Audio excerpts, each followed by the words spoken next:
To the final now as all the cars line up on the grid, ready for the start of this race. First light, second light, third light, fourth light, and the fifth light here at Spa.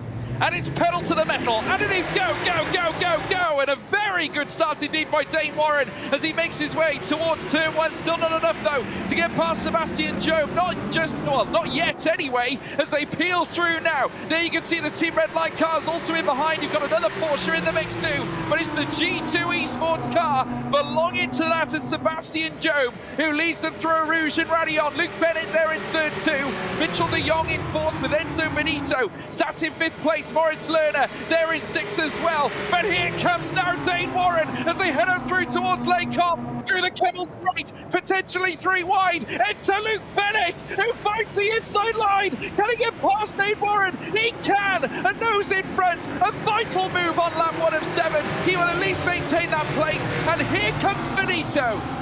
Yeah, you got Yovsky in there, you got a spin as well. That'll be Moritz Lerner going rid of a half spin. Thankfully, he catches it down the inside. Marcel Ginchik's going to go, by the way, on Thomas Tattler, one of those drivers who's trying to move their way up the standings at the moment.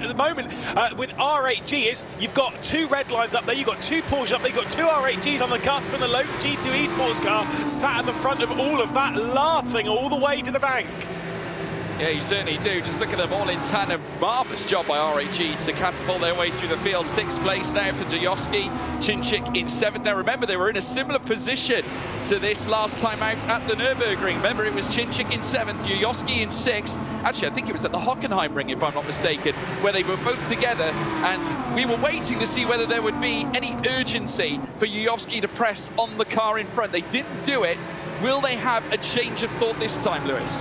But yeah, it was indeed round 5 of the championship in the semi-final. It was a very similar scenario to this. It was Jayovsky ahead in 6th position, and Marcel Chinchik ended up finishing in 7th that day. And that is the way round they're running at the moment. Is that going to remain the case up towards Blanchimont? Marcel Chinchik very close to his teammate. Had a really good day on Saturday, winning the very first round of Formula E Accelerate this year. And Marcel Chinchik, considering how well he did in that, I mean, it's all big confidence boosters. And coming into this, he'll surely be looking for that top 6. Yeah, preparation obviously at the forefront for ESL R1. The two mouse cars coming together as well. Moritz Lerner and Patrick Holzman. I tell you what, all the drivers looking for a place at the summit. Moritz Lerner will be one of them, as will Holzman. Goes down the inside of his teammate there, Moritz Lerner.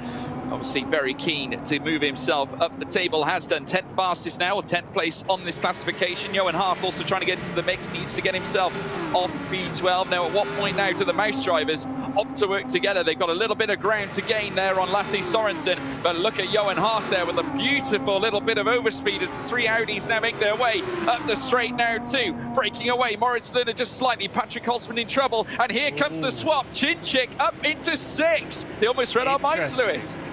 Interesting. Erhan Jayovsky's, I was going to say Erhan Jayovsky's 6th in the championship. Obviously, Marcel Chinchik's 3rd. They've got really nothing to win or lose here, but maybe there's a bit more focus towards Chinchik, maybe going after a round win. That's what I've put on the match, the result. Obviously, everyone else go out onto Twitter and do the match, the outcome. I put Marcel Chinchik to win the event overall. Bold, cool, but RAG are helping me out here a little bit by potentially getting Marcel Chinchik through to a final. I was going to say something about those battles a bit lower down. Johan Harth moving his way past Patrick Holzman. That's actually really big for Johan Harth. Do remember that he is 25th in the standings at the moment as we check out a replay. This is what happened to Moritz Lerner. Yeah, absolutely. Coming together with the RAG as well, as we now see them come through. Now that, yeah, very, very close. And I do wonder whether Jayovsky's opted to allow Chinchik through because he knows he might be getting a penalty for that, penalty. Do you think? Literally what I was just about to say. I think Jayovsky might think he's got a penalty coming here. Let your teammate go, let him get on with it, hold everyone up, and almost guarantee that we at least have one car moving through into the final. Again, it's that RAG mentality, teamwork coming together, incredible. And here it comes, Jayovsky receiving a 4-speed limit of 60, so a slowdown essentially, 5-second slowdown in the zone due to forcing another driver off track. So that is the response from the stewards. Now the Furia cars go looking around the back of Thomas Tattler in his Porsche. The fury there of Lasse Sorensen certainly not content with staying in 9th place as they went swarming through the bus stop chicane. Oh, goodness me! And that was the slowdown. I think Jayovsky was told to slow down, and I think Tattler went straight into the back of him.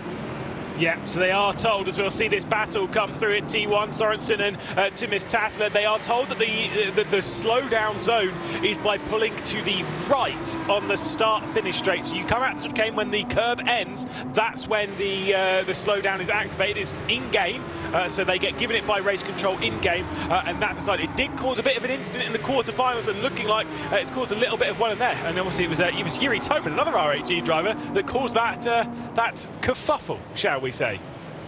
Certainly was. Lasse Sorensen in trouble. 3 wide now into Lecom once again. Moritz Lerner, who we can now see going side by side with Sorensen. Tattler's already said goodbye, I'm through, as now we see Lerner trying to sneak by Sorensen. Of course, now they'll make their way down towards Rivage. Inside line will favour Lerner if he can hold on to it. The Audi looking to duck deep, but not enough to get past Sorensen, who immediately shuts the door, preventing any move. But look at Holzman in behind as well. These two, Johan Harth and Holzman, duking it out again, this time as they venture through No Name Corner, now known as the Jackie X curve. They'll then venture down through towards the double gauche bend, or Puon, as many will recognise it as. Yuyovski now firmly placed at the back of the field as they now all clamber down through Sector 2. Johan Harth with a bit of a job to do here. He's got 2 very, very fast cars probing the back of his ART.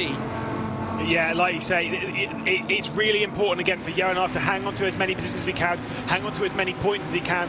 Coming into this round, he was 25th in the standings, 1 position ahead, by the way, of Thomas Tattler, who's 26th in the standings, and obviously very close around that cut-off point, around going to Munich or not. Yes, this is not the final round of the spring season before we get to that spring major, the Range Sport Summit, in a couple of months' time. But it's still, every single point that you can pick up now will make the difference. I almost guarantee that someone will be missing that cut-off by 2 or 3 points, maybe even just the 1. Yeah, absolutely. You can see there Johan Harth now aggressively defending, trying his best. Obviously, he's very, very wary of the fact that he needs all the points he can accrue, with, of course, the Munich Summit on the line. There is Patrick Holzman there in 11th place as well. He's literally been looking for every which way, any access possible to get past that of the Apex Racing teams. Johan Harth with Erhan Yuyovski, who's sustained that time penalty or that slowdown and has now firmly reduced his prospects here in this round. Obviously now at the back of the field here as they make their way through Eau Rouge and Raidillon. Back again now, the Audis, as they now jettison their way up the Kemmel Straight. There is Erhan Yuyovski now, the Macedonian, again right on the rear wing of Patrick Holzman. Will he have a little look heading in towards Lecom? We'll have to wait and see. I don't think he has quite enough pace to make the move, but I tell you what, Patrick Holzman, again, very, very early on the brakes there. Of course, Yuyovski might have been a little later as they come through Lecom now, venturing through Malmedy. Still no changes there at the bottom end, but you can just see how aggressively they are fighting for those points, Lewis. That certainly states how imperative it is to get into that top 24. Yeah, I mean, it's the entire thing of what you're playing for in this championship. Don't get me wrong, there are some drivers like Yuyovski, like Moritz Lerner, who yes, yeah, a bit further down than they want, but relatively, as much as they might be ending the journey here today, they're in decent enough position in the standings where they'll be going through to the Range Sport Summit. I mean, of course, Yuyovski's 6th in the standings, Moritz Lerner's 10th in the standings. I don't see them dropping outside of that top 24 at the moment.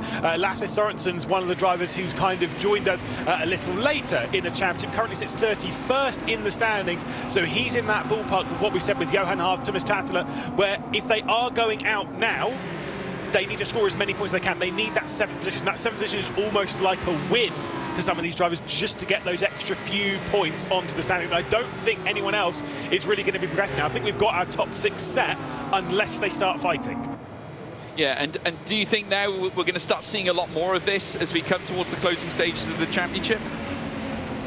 Probably. Yeah, no, I mean, everyone will have got used to the meta, so to speak, of how this competition is going to work and of how to kind of be balanced with yourself and how you're going to work your way through. For example, right now inside the top 6, I have no doubt that Luke Bennett will give a couple of looks to Sebastian Jobe to try and get the win, but will not risk anything too silly. There might be a look coming down towards that fun chicane. There might even be a proper send to give it a go, but it's not going to be anything too crazy, too audacious, because they know how to play the cards now. They've done this enough. Yeah, they certainly have done. Of course, we've had absolutely incredible time calling this championship. There's been many major moments. There's Marcel Chinchik, obviously currently in the top 6. As things stand, he is going to be heading into the final. But crucially enough, if you look at the top 6, 2 Porsche Coanda cars, 2 Redline cars, as Moritz Lerner is given up waiting, sending it straight through Les Combes and gets himself ahead of Lasse Sorensen. And there is Patrick Holzman as Erhan Yuyovski now finds his way into P11 as well, with Holzman now propping up the field. I think Lerner might have actually hit something quite hard in this race, because that camera is not in the normal angle. Point is, I mean, we can see exactly what's happening with his hands. Can't see what his facial expression is, so we don't know if he's angry or if he's pretty calm right now. I'd suggest it's probably leaning slightly more over to the angry side of things. He'll be feeling a little bit wrong-footed, maybe, a little bit disappointed with how things have gone after qualifying and such. 8th position, might be able to sneak a 7th here, but realistically there's no final incoming for Moritz Lerner, unfortunately, unless there is yet more drama inside that top 6. We look at Johan Harth now, who's trying to apply pressure to the back of the Furia machine. No way to make a move at this point of the track, but it's coming down to that chicane, isn't it? It certainly is, and we've seen it quite a few times at bus stop where the opportunities are won and lost, as we now see Johan Harth, who has obviously managed to get his way up into P10 and has held it very well indeed. Yuyovski still getting closer and closer, but crucially enough, Johan Harth getting closer to Sorensen as well, who's just lost out to Moritz Lerner, heading up through towards Les Combes. They'll now make their way on lap 5 of 7, soon to be lap 6 of 7 through the bus stop chicane. And there you can see the BMW caught between 2 Audis, of course, being led by Moritz Lerner. Thomas Taffler, with all the fighting, has been able to grow his advantage ahead of Lerner in that 7th place to 1.7 seconds. And now Lerner needs to put his foot down, ideally. Of course, he's got a lot to worry about in behind him, as we're now seeing Harth and Yuyovski leave La Source. And they'll make their way now through towards Eau Rouge and Raidillon. Harth, of course, certainly mentioned that how they've been trying to improve their consistency. It hasn't been the easiest run for them this championship, but a good result here, big points, could mean a lot to them in terms of their standing here. I mean, remaining consistent against genuinely the best drivers in sim racing is never going to be easy, as Marcel Chinchik and Enzo Benito begin a little bit of a dance for 5th place, as Erhan Yuyovski's got down the inside of Johan Harth. He's sending it in at Les Combes. He's got the outside for the 2nd part of it, and Johan Harth is going to drop back the position. RHG moving slightly forward here, and Yuyovski goes to 10th.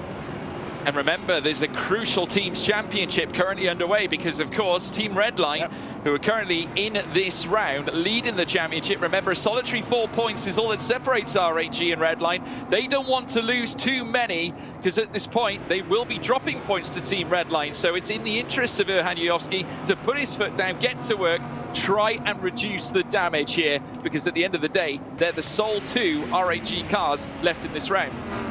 Yeah, by the way, I did say that Moritz Lerner might be a little bit angry. I got a message from Timo Lino, who's Crystal Productions, does various things like on other platforms when it comes to videos and stuff. And I know he keeps his eye on Red Sport stuff. He said Moritz doesn't get angry. At most, he's slightly annoyed. I could agree with that. I've raced and seen Moritz racing for a long time. He doesn't really get that angry. He doesn't really get that miffed. He's always pretty well relaxed. Unlike some other drivers like myself, I get very angry very quickly. Sebastian Joe presently leading the way though from Luke Bennett. I'm sure they're all pretty calm at the front.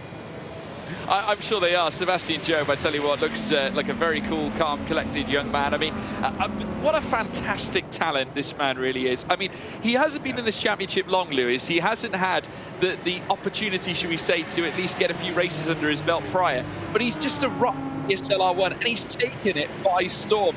A scintillating lap to land pole in what could only be described as one of the most competitive grids you're going to see in sim racing, certainly here on Red Sport. And you know what? He wears many hats. He's a Red Bull simulator driver. He's competed across many different sims. Porsche Cup Britain champion. Once and he just delivers across many different sims. It is absolutely mind-blowing what this young man can do. Yeah, he's a phenomenal talent for the world of sim racing. Go through some pretty big ups and downs, but obviously life at the moment is more so focused on, as you said, being the Red Bull Racing F1 simulator driver. I mean, that's a pretty big shoes to fill, but he's done a fantastic job in doing so. And like you say, to have jumped into this, this is his second round of the championship, looking really, really strong. To be on the cusp immediately of working your way through into not only the final here, that's all very well and good, but really to be aiming for a trip to Munich after just 2 rounds. I mean, do you need to say more? He is that good. It's impressive, and again, he's got some very, very top talented drivers behind him. Luke Bennett, Dane Warren, Mitchell de Jong. I just want to make it known as well, Luke Bennett is ahead of Dane Warren right now. So I know, I thought that on the start. I was like, oh no. Fantastic. Mitchell de Jong, though, making his way through the next right. What's also important here as well, Lewis, is the fact, as I alluded to, Team Redline and Porsche up to now, you know, all drivers currently going through to the final as it stands. Obviously, we're still not yet in semi-final 2, but there's a good chance we could yet see 4 cars in the same team. Could be 2 teams of 4 cars making their way into the final this round. Could certainly be so, but will they be taking victory? Because right now, at the moment, they're looking to be slightly outpaced by this man, George. They certainly will. Sebastian Job coming into the bus stop chicane for the final time here in semi-final 1. Patrick Holzman is receiving a drive-through for a corner cut. Now that's going to certainly not help, but Sebastian Job takes victory in semi-final 1. And what a statement from G2 Esports. He's got a smile on his face, jubilance all round. I'm sure G2 are chuffed with that.